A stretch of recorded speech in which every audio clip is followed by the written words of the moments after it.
Assalamualaikum warahmatullahi wabarakatuh. Nama saya Heliansyah Febriana, Prodi PGMI semester 4. Di sini saya akan mengumpulkan tugas UTS dengan mata kuliah pembelajaran Al-Quran Hadis di MI atau SD dengan dosen pengampu Bapak Miftah Farid MPD. Dengan soal buatkan analisis tentang sejarah turunnya Al-Quran dan implikasinya dalam kehidupan sehari-hari. Sejarah turunnya Al-Quran. Al-Quran adalah wahyu Allah yang diturunkan kepada Nabi Muhammad SAW melalui malaikat Jibril sebagai petunjuk hidup bagi umat manusia. Ia merupakan mukjizat terbesar yang kekal dan tidak berubah. Waktu dan cara penurunan Al-Quran. Al-Quran diturunkan dalam 2 tahap. Yang pertama dari Lauhul Mahfud ke Baitul Izzah secara keseluruhan, dari Baitul Izzah ke bumi terus kepada Nabi Muhammad secara bertahap selama 23 tahun. Periode turun. Periode turun di sini ada 2, yaitu periode Makkiyah dan periode Madaniyah. Periode Makkiyah yaitu atau periode di Mekah menekankan keimanan, tauhid dan akhlak. Sedangkan periode Madaniyah atau periode di Madinah mengatur kehidupan sosial, hukum, ibadah dan tata masyarakat. Tujuan turunnya Al-Quran itu secara bertahap. Yang pertama mempermudah hafalan dan pemahaman. Yang kedua, memberi jawaban atas pertanyaan masyarakat. Yang ketiga, menguatkan hati Nabi dan menghadapi tantangan dakwah. Implikasi Al-Quran dalam kehidupan sehari-hari. Al-Quran bukan hanya untuk dibaca, tapi dipahami dan diamalkan. Berikut beberapa implikasi nyata dalam kehidupan sehari-hari. Yang pertama, panduan akhlak perilaku. Al-Quran mengajarkan nilai-nilai. Yang pertama, jujur dalam berkata dan bertindak. Dalam Quran surat At-Taubah yang berbunyi ya ayyuhalladzina amanu taqullaha wa kunu ma'as shodiqin. Yang kedua yaitu ada amanah dalam menjaga tanggung jawab.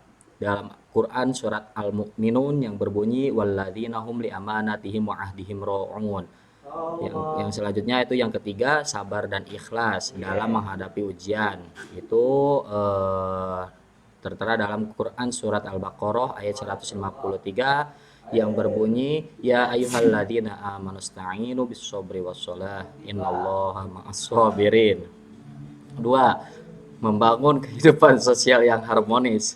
Al-Quran mendorong saling menghormati, tolong-menolong, dan adil. Larangan gibah. Yang pertama itu larangan gibah, iri hati, dan permusuhan.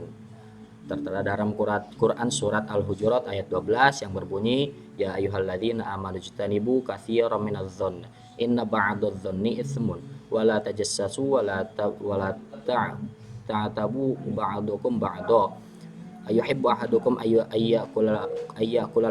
ayyakula lahma akhihi maitatan fakarihtumu wattaqullaha innallaha tawwabur rahim. Yang kedua yaitu perintah menjaga silaturahmi dan menghormati orang tua.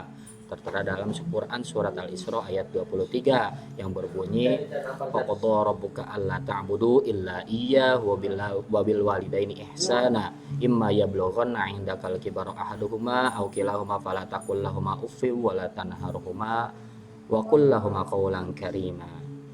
Yang ketiga yaitu ada etika dalam beribadah. Al-Quran menjelaskan tata cara ibadah yang benar dan penuh makna. Yang pertama dalam sholat sebagai penjaga diri dari kejahatan. Tertera dalam Quran surat Al-Ankabut ayat 45 yang berbunyi utlu ma uhiya ilaika minal kitab wa aqimis shalah innas sholata tanha 'anil fahsya'i wal munkar wa la dzikrullahi akbar wallahu ya'lamu ma tasna'un. Yang kedua yaitu puasa untuk membentuk ketakwaan.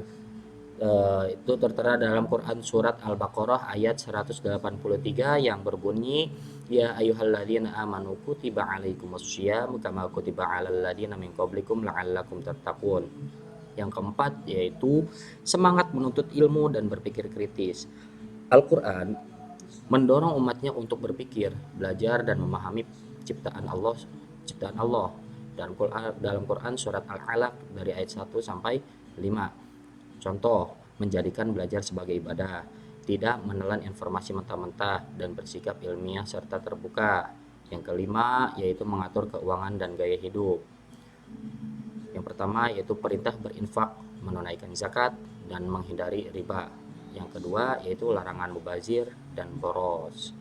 Mungkin itu saja yang bisa saya sampaikan. Mohon maaf apabila masih banyak kekurangan dalam segi pembicaraan. Saya tutup. Wabillahi taufiq wal hidayah. Wassalamualaikum warahmatullahi wabarakatuh.